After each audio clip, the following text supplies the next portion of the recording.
میں کوئی اس نوجوان کو نقصان پہنچانے نہیں آیا تھا، بلکہ میں نے اس میں رسول ختم کی نشانیاں دیکھی ہیں جن کا تذکرہ ہماری کتابوں میں ہے۔ ایک وقت آنے والا ہے، یہ نوجوان ساری دنیا کا رہبر ہوگا۔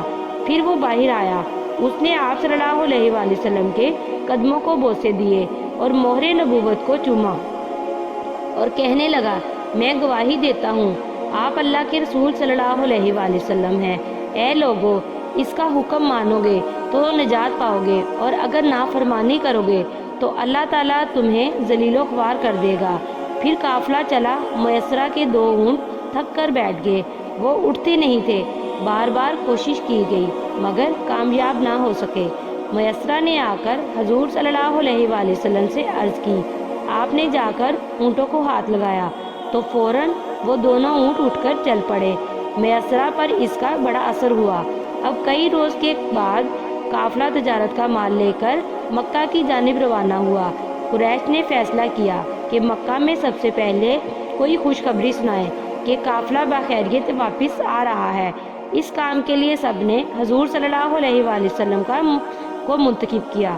میرے آقا و مولا ڈاچی پر سوار ہوئے اور ڈاچی مکہ کی جانب دوڑنے لگی۔ بادل حضور اکرم صلی اللہ علیہ وآلہ وسلم کے اوپر سایہ کیے ہوئے تھے اور آپ مکہ کی جانب رواں دواں تھے۔ حضرت خدیجہ اپنے محل کے اوپر کھڑکی سے باہر دیکھ رہی تھی۔ اچانک نظر پڑی تو دیکھا چاند سے مکڑے والا حسین و جمیل نوجوان ڈاچی پر سوار آ رہا ہے اور دوپہر کا وقت ہے۔ بادل نے آپ صلی اللہ علیہ وآلہ وسلم پر سایہ کیا ہوا ہے۔ حضرت خدیجہ رضی اللہ تعالیٰ عنہ یہ دیکھ کر حیران ہو گئی۔ انہوں نے یہ منظر اپنی سہیلیوں کو بھی دکھایا۔ میرے پیارے امت کے سہارے رسول مختار صلی اللہ علیہ وآلہ وسلم تشریف لائے اور کہا، اے خدیجہ، قافلہ واپس آ رہا ہے اور اس بار منافع بھی بہت زیادہ ہوا ہے۔ آپ ساری باتیں فرما رہے تھے۔ حضرت خدیجہ غور سے آپ کا چہرہ انور دیکھ رہی تھی اور باتیں بھی سن رہی تھی۔ آپ نیچی نظریں کر کے باتیں کر رہے تھے۔ آپ کی اداؤں پر حضرت خدیجہ قربان ہو گئی اور دل میں محبت اجاگر ہو گئی، آنکھوں میں چمک پیدا ہو گئی اور وہ خواب نظروں کے سامنے گردش کرنے لگا کہ فلک کا چاند اس کی جھولی میں آ گیا ہے، جس کی روشنی نے ساری دنیا کو روشن کر دیا ہے۔ بحیرہ راہب نے کہا، خدیجہ، تو اس رسول خدا کی حرم بنے گی جس کا تذکرہ ہماری کتابوں میں ہے، جو خاتم النبیین ہوگا، امام الانبیاء ہوگا۔ اب قافلے مکہ میں واپس آ گیا۔ اس بار منافع کئی گنا زیادہ ہوا تھا۔ میسرہ نے سارے واقعات بیان کیے جو راستے میں ہوئے تھے۔ یہ سن کر حضرت خدیجہ اور زیادہ حضور صلی اللہ علیہ وآلہ وسلم کی دیوانی ہو گئی۔ اب اپنی سہیلی کے ہاتھ نکاح کا پیغام بھیجا۔ حضور صلی اللہ علیہ وآلہ وسلم نے ارشاد فرمایا، میں اپنے چچا حضرت ابو طالب سے مشورہ کر کے جواب دوں گا۔ حضور صلی اللہ علیہ وآلہ وسلم نے حضرت ابو طالب سے مشورہ کیا۔ انہوں نے کہا، یہ تو بہت اچھا ہے، وہ طاہرہ خاتون ہے، خدا ترس و رحم دل خاتون ہے، فوراً اقرار کر لو۔ دونوں طرف سے رضامندی کا اظہار ہو گیا۔ تیاریاں ہو گئیں۔ مکہ کے عمرہ اور سردار جمع ہو گئے۔ حضرت خدیجہ کی طرف سے ورقہ بن نوفل وکیل مقرر ہوئے اور حضرت ابو طالب نے نکاح کا خطبہ پڑھایا۔ سب صحابہ نے خوشی کا اظہار کیا۔ حضرت خدیجہ دلہن بن کر حضور صلی اللہ علیہ وآلہ وسلم کے چھوٹے سے مکان میں آ گئی۔ اس وقت حضرت خدیجہ کی عمر 40 برس تھی اور حضور صلی اللہ علیہ وآلہ وسلم کی عمر مبارک تقریباً 25 برس تھی۔ عورت کا سب سے قیمتی زیور اس کی حیا اور اس کی وفا ہے۔ حضرت خدیجہ رضی اللہ تعالیٰ عنہ نے سب کچھ حضور صلی اللہ علیہ وآلہ وسلم پر نچھاور کر دیا۔ سارا مال، سامان اور گھر بار حضور کے نام لگا دیا، یہاں تک کہ خود حضور صلی اللہ علیہ وآلہ وسلم کی لونڈی بن گئی۔ دن رات خدمت کرتی اور آپ کا خیال رکھتی۔ آپ جوں جوں اعلان نبوت کا زمانہ قریب آ رہا تھا، میرے آقا تنہائی میں عبادت خداوندی میں زیادہ مصروف ہونے لگے۔ آپ غار ہیرا میں کئی روز ذکر خدا میں محو رہتے، ستو وغیرہ اپنے ساتھ لے جاتے اور عبادت خدا میں مصروف رہتے۔ حضرت خدیجہ رضی اللہ تعالیٰ عنہ غار ہیرا کے باہر آپ کا دیدار بھی کرتی اور فارغ ہونے کا انتظار بھی کرتی۔ کھانا اپنے ہاتھوں سے تیار کر کے لے جاتی اور اپنے پیارے محبوب کو پیش کرتی اور دل و جان سے فدا ہوتی۔ اپنا خیال بالکل نہ ہوتا، بلکہ خیال ہوتا تو صرف محبوب کبریا احمد مجتبیٰ محمد مصطفیٰ صلی اللہ علیہ وآلہ وسلم کا خیال ہوتا۔ جب اللہ کے محبوب کی عمر 40 برس کی ہوگی، اب وقت آ گیا کہ اعلان نبوت کیا جائے۔ آپ غار ہرا میں عبادت خداوندی میں مصروف تھے کہ حضرت جبرائیل علیہ السلام حاضر خدمت ہوئے اور اللہ تعالیٰ کا سلام دیا اور پیغام خداوندی سنایا۔ کہا اقرا، پڑھیے۔ آپ نے فرمایا ما آنا بقاری، میں پڑھنے والا نہیں ہوں، یعنی جبرائیل تو مجھے پڑھائے گا، میں پڑھنے والا نہیں ہوں بلکہ پڑھانے والا ہوں۔ حضرت جبرائیل علیہ السلام نے عرض کیا یا رسول اللہ صلی اللہ علیہ وآلہ وسلم، یہ پیغام رب العالمین ہے، اس کے نام کا واسطہ دہرائیے۔ اقرا بسمی ربک الذی خلق، پڑھیے اپنے رب کے نام جس نے پیدا کیا۔ پھر حضور صلی اللہ علیہ وآلہ وسلم نے چند آیات کی تلاوت کی، آپ پر وجد طاری ہو گیا۔ آپ نے جبرائیل کو انسانی نورانی صورت میں دیکھا اور خوش ہو گئے۔ جب آپ واپس آئے تو سب سے پہلے اپنی شریک حیات حضرت خدیجہ الکبریٰ رضی اللہ تعالیٰ عنہ سے بات کی کہ میرے پاس جبرائیل علیہ السلام آئے، انہوں نے اللہ تعالیٰ کا پیغام سنایا ہے۔ حضرت خدیجہ پر پرمسرت ہو گئی اور آپ کے قدموں کو بوسے دینے لگی اور عرض کیا اے میرے سرتاج، آپ غریبوں کے سہارے، یتیموں کے مسیحا، بے سہاروں کا آسرا ہیں۔ اللہ تعالیٰ آپ کو تنہا نہیں چھوڑے گا، بے شک آپ ہی اللہ تعالیٰ کے پسندیدہ رسول ہیں۔ اب چند دنوں کے بعد جبرائیل علیہ السلام پھر آئے اور پیغام خدا سنایا۔ اے چادر والو، کھڑے ہو جاؤ اور ڈر سناؤ اور اپنے رب کی بڑائی کرو۔ پیارے رسول اکرم حضرت محمد صلی اللہ علیہ وآلہ وسلم سیدھے گھر تشریف لائے اور فرمایا اے خدیجہ، تم کہاں ہو؟ حضرت خدیجہ آٹا گوندھ رہی تھی، ہاتھوں کو آٹا لگا ہوا تھا، اسی حالت میں دوڑی ہوئی آئیں اور عرض کیا لبیک یا سیدی، اے میرے آقا میں حاضر ہوں، ارشاد فرمائیے کیا خدمت کروں؟ حضور دو عالم صلی اللہ علیہ وآلہ وسلم نے فرمایا اے خدیجہ، اللہ تعالیٰ نے مجھے اپنا رسول بنایا ہے اور حکم دیا ہے کہ لوگوں کو اسلام کی دعوت دوں۔ اب سوچتا ہوں کہ کون میری دعوت پر لبیک کہے گا، کون اسلام کو مانے گا، کون میرا ساتھ دے گا۔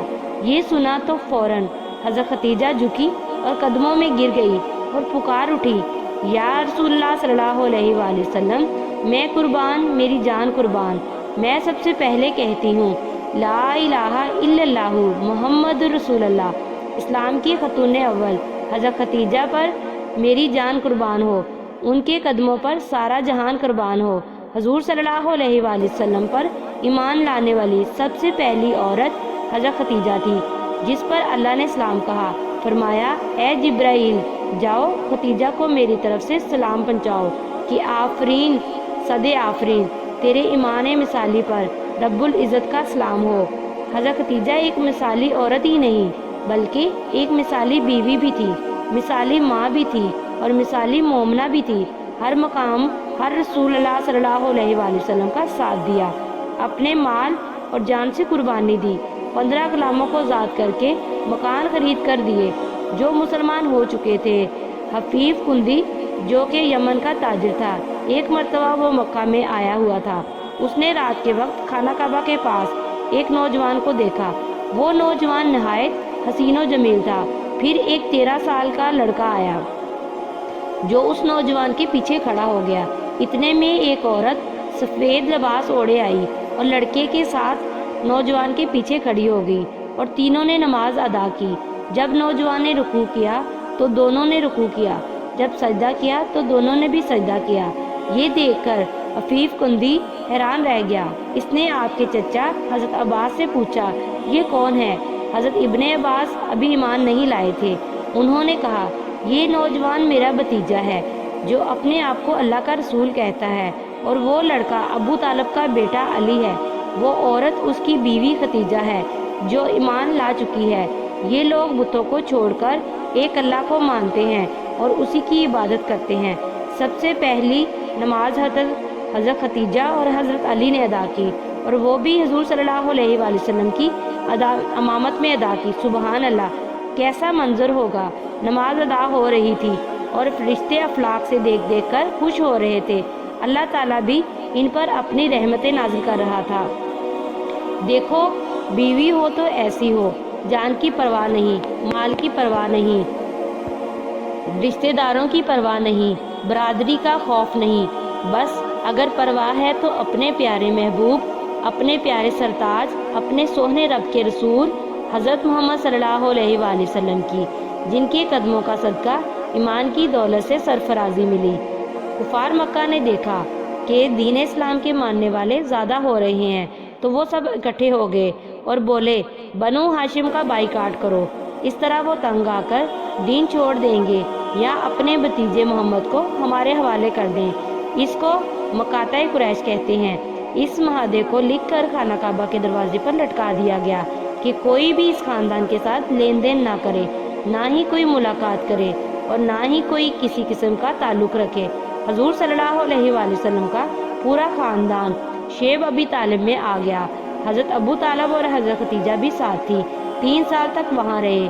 وہ ختیجہ جو ناز و نم سے پلی تھی، اچھے اچھے لذیذہ کھانوں کی عادی تھی، آج اپنے محبوب کے ساتھ درختوں کے پتے کھا رہی ہیں اور ہر تکلیف برداشت کر رہی ہیں، ہر دکھ اپنے دل پر برداشت کر رہی ہیں، مگر حضور صلی اللہ علیہ وآلہ وسلم کا ساتھ نبھا رہی ہیں۔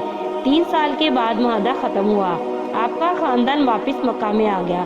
حضرت ختیجہ دن رات کی بے آرامی اور بھوک کی وجہ سے کمزور ہو گئی، مگر خدمت سرکار میں کمی نہ ہوئی۔ پھر وہ وقت بھی آیا کہ آپ کی طبیعت ناساز ہو گئی۔ کملی والے آپ سے فرماتے، اے ختیجہ آرام کر لیا کر، تو بیمار ہے تو وہ عرض کرتی، سرکار آپ کی خدمت مجھ پر فرض ہے۔ حضرت ختیجہ کی 4 صاحبزادیاں ہیں، حضرت زینب، حضرت ام کلثوم، حضرت رقیہ، حضرت فاطمہ حاضر خدمت تھی۔ ماں نے سب کو پیار کیا مگر چھوٹی بیٹی سے زیادہ لگاؤ تھا، حضرت فاطمہ کو اپنے پاس بٹھا لیا۔ حضرت ختیجہ رضی اللہ تعالیٰ عنہ کا وصال ہوا تو آپ کی 4 صاحبزادیاں اشک بار تھیں۔ ماں سے لپٹ کر رونے لگی، اے ہمیں لوریاں سنا کر سلانے والی، تو ہم سے بچھڑ گئی، ہمیں پیار کے جھولے جھلانے والی، تیری جدائی میں ہم بے قرار ہیں۔ ہائے پیاری ماں، تیری جدائی کا صدمہ ہمیں کیسے برداشت ہوگا۔ ماں کیا ہے؟ ماں رب کا روپ ہے، ماں انمول تحفہ ہے، ماں جنت کی ٹھنڈی چھاؤں ہے، ماں روح و دل کا سکون ہے۔ اگر ماں بچھڑ جائے تو قیامت برپا ہو جاتی ہے۔ میرے پیارے کملی والے غمگین ہوئے اور اشکبار ہوئے اور بار بار ختیجہ کہتے اور فرماتے، آج وہ چلی گئی جس نے مجھے ہر قدم پر سہارا دیا۔ حضور صلی اللہ علیہ وآلہ وسلم جنازے کے ساتھ ساتھ تھے، خود ان کی قبر میں بیٹھ کر دعا فرمائی، یا اللہ ختیجہ کی خدمتوں کو قبول فرما لے، اسے جنت کے باغوں میں سے عطا فرما۔ اے اللہ اسلام کی خاتون اول کی اسلام کے لیے قربانیاں قبول فرما۔ یہ میری شریک حیات رہی، شریک غم رہی، شریک دکھ سکھ رہی، راحت و آرام میں ساتھ دیا، مصیبت و علام میں ساتھ دیا۔ اے اللہ اسے اپنے فضل کی چادر عطا فرما۔ حضور صلی اللہ علیہ وآلہ وسلم گھر کے ایک ایک برتن کو اٹھا اٹھا کر فرمایا کرتے تھے، یہ میری ختیجہ کا برتن ہے، وہ اس میں دودھ پیا کرتی تھی اور ان میں کھانا کھایا کرتی تھی۔ حضور صلی اللہ علیہ وآلہ وسلم کو حضرت ختیجہ سے اتنا پیار تھا کہ کبھی کبھی بکری ذبح کرتے اور فرماتے، یہ گوشت ختیجہ کی سہیلیوں کو دے آؤ، اس سے ختیجہ کی روح شاد ہوگی۔ اے سلام کی خاتون اول، تم پر لاکھوں سلام، اے خاتونوں کی خاتون افضل، تم پر لاکھوں سلام۔ جزاک اللہ۔